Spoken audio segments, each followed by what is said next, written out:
Hi everyone, welcome back to Jetstream Ginger's channel. Today's video is a bit different from what I usually do, but I thought why not to try something fun and experimental. So fasten your seatbelt, because today we are flying right into terrible customer complaints about Emirates and its crew. Yeah, the very company I used to work for.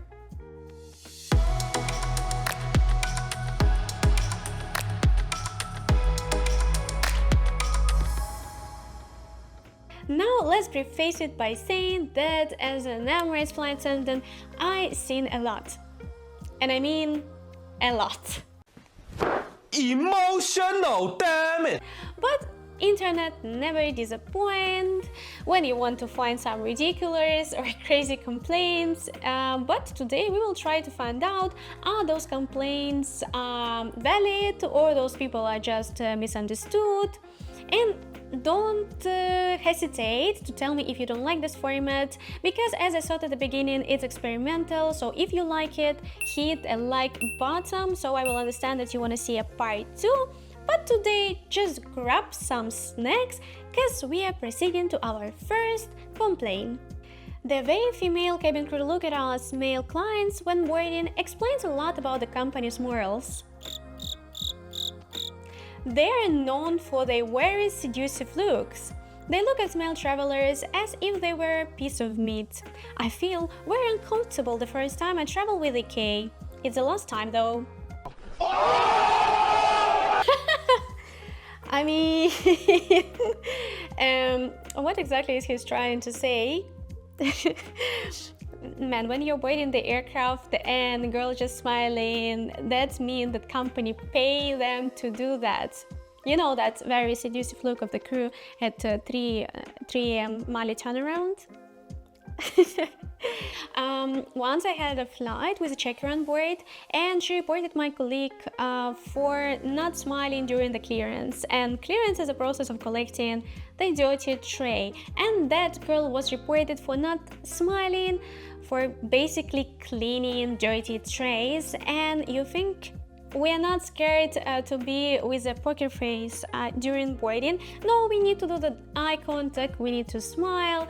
And I really want sometimes to be that level of delusional to think that I'm a main character all the time and the crew trying to seduce me. And that's actually quite funny, because role of flight attendant is one of the most sexualized by movies, ads, and pop culture in general. And I don't know, I love this comment because I really want to see how that guy looks like, but unfortunately he doesn't have his photo on the avatar. Anyway, let's proceed to the second one. Had a connection flight from Islamabad to Dubai to Birmingham. Flight had to be diverted to Manchester due to the pilot failing to land the aircraft A580.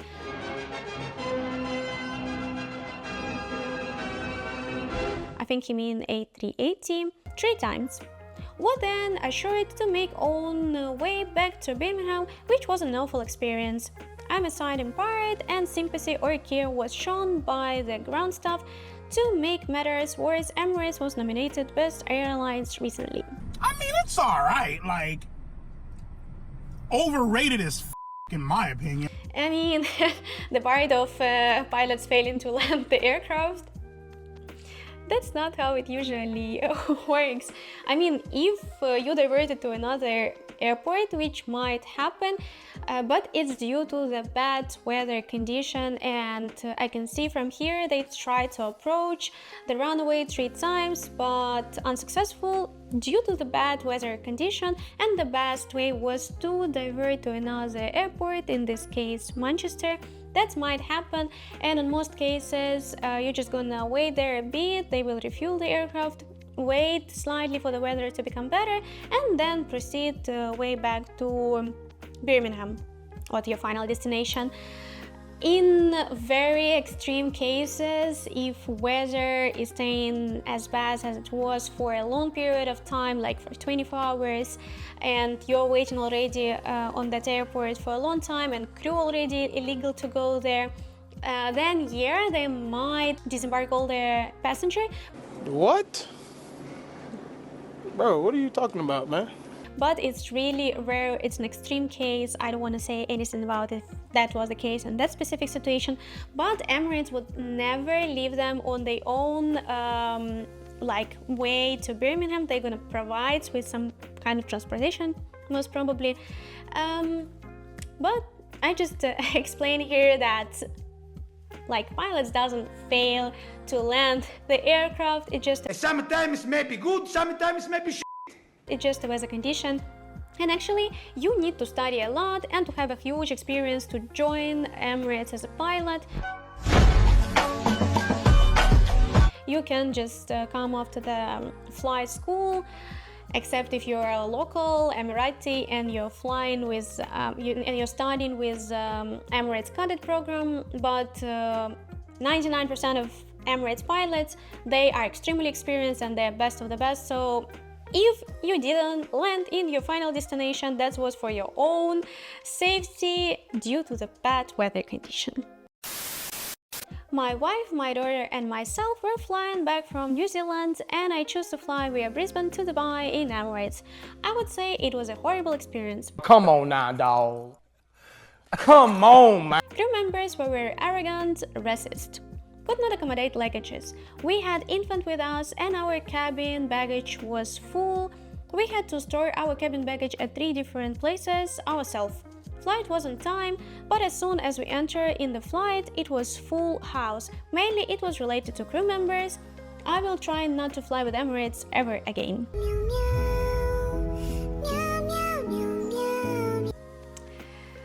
You know, as a former flight attendant, sometimes I have flashbacks. I think I have a PTSR after boarding.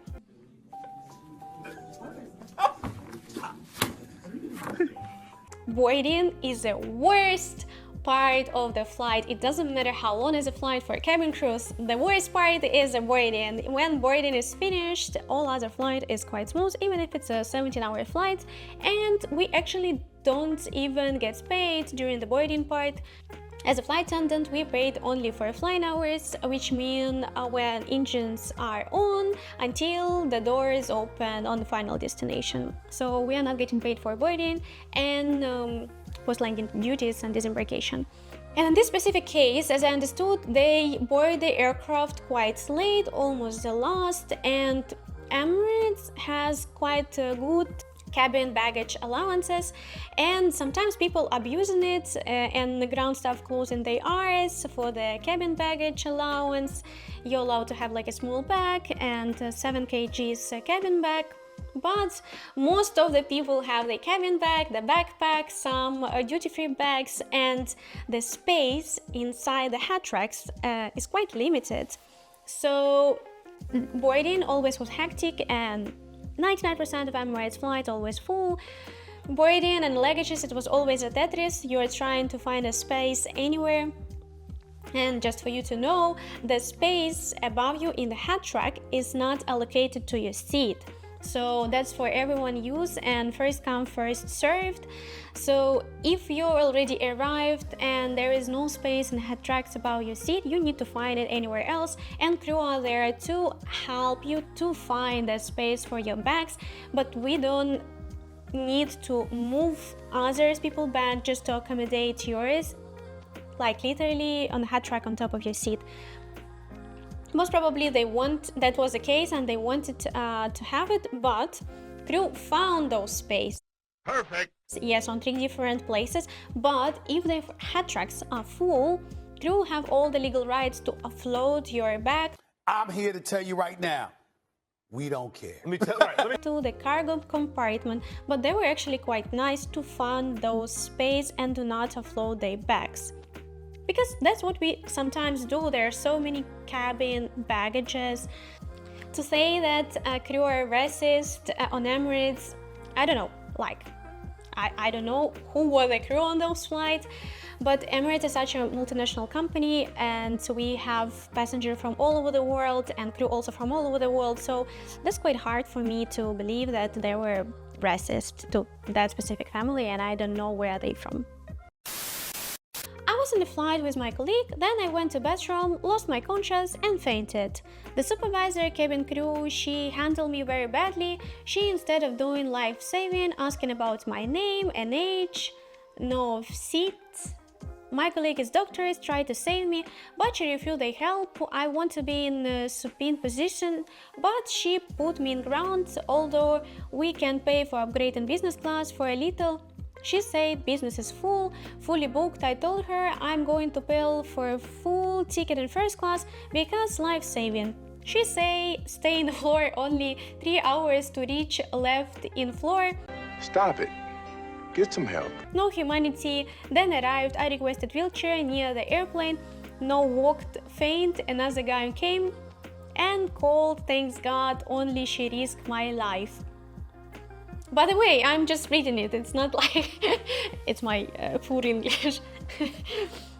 Well, let me explain the procedures why someone feels sick on board and faint.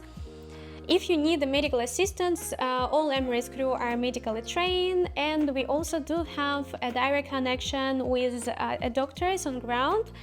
We have a ground medical service, and to connect with them, we need to provide a specific information, and that's actually what he wrote, because instead of life-saving, he was already alert. Like, we have those procedures when we're thinking if it's a light treatment situation or we have a bit of time to provide the better medical service. So if we see that you are dying, you are bleeding, you don't breathe, then we're gonna start straight away without this information. But in this case, he was already alert and he answered her question, so she just took the information that is required to call the ground medical service, which is basically that name, seat number, age, symptoms, allergies, medication, past medical history. We need to have all that information before we call, because if you're gonna call and just said, oh, you know, the guy fainted, they won't provide us with any useful information. They won't tell us which medication should we give or which steps we should take, because they know nothing about that specific passenger and some medication that passenger might be allergic to. So that's what the supervisor did, and she did by the Emirates procedures, so I can't complain on that. About the upgrade to the business class, if it's fully booked, you can just force a person from the first or business class to move to another cabin because someone fainted and want to lay down on the business class seat. That's not how it works. And about laying down on the ground, if person fainted, that means there was some problem with blood circulation, most probably. So our procedures is to keep that person on ground in a flat position, so they're gonna become better, because if they're gonna sit down or stand up, they might faint again, and that's the procedure, and that most probably what ground medical service told to my colleague to do. And about risking the life, every time when we have an extreme medical case on board, not even extreme, just a medical case when someone fainted, and we contact the ground medical service, you understand that they know on ground what happened during the flight. So local medical services in airport are already waiting for this passenger, and usually they embark the aircraft before everyone disembark to take that specific passenger, and we ask the passenger if they want to have a local medical service on ground. They can accept it or refuse it. Most probably he refused it, that's why the local medical service never came on board to take him, and the wheelchair service should be pre-booked before the flight.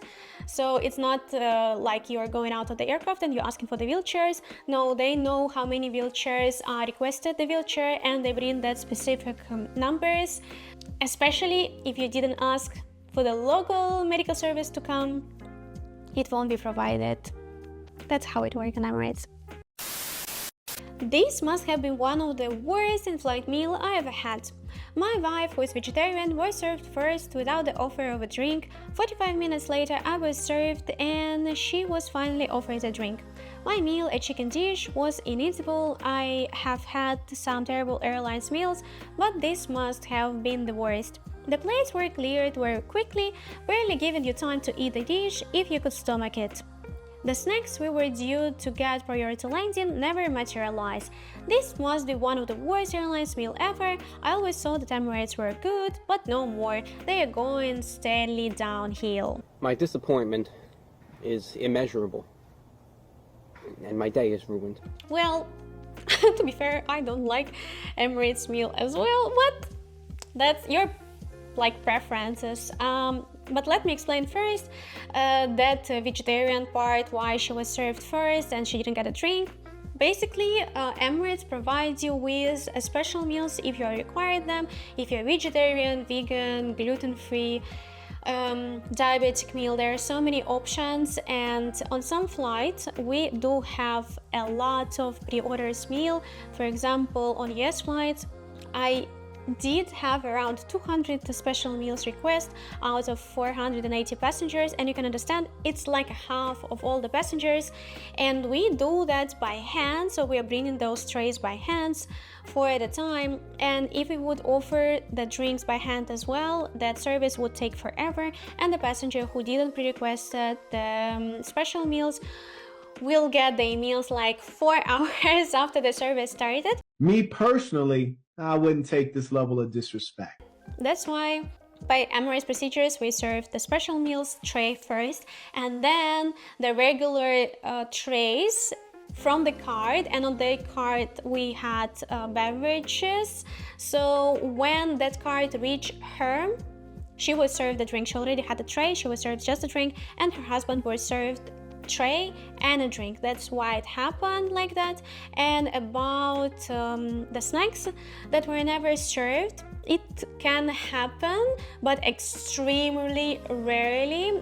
For example, due to the extreme turbulence, if it's not safe for crew to move, they might cancel the service. But in 5 years of my career, it happened only once, because it was really a bad turbulence and it was unsafe to us to move in the cabin.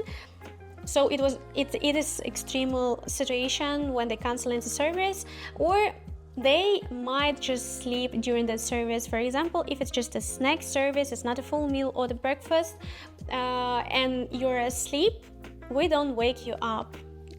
That's also the procedures on Emirates. If you're sleeping for dinner or lunch or breakfast, then yes, we're gonna wake you up and we will ask if you want to have that meal. But if it's just a snack service, we're not gonna do that. That's what could happen.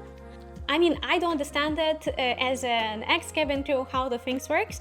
A passenger doesn't. That's why I kind of understand this complaint. It could be just a misunderstanding between the airlines procedures. So that's what's happened. This complaint I totally understand. I'm not a fan of aircraft food in general, because it's pre-cooked, it has a lot of salt on it. So it might not just be just Emirates, it could be any airlines. That's the end for today's video. I hope you guys enjoyed this content, and it's experimental. If you want to see the part 2, don't forget to like and subscribe this video, because by these metrics I understand that you enjoyed it, and I'm definitely gonna do the part 2 if you like it. And I believe I see you soon. Bye!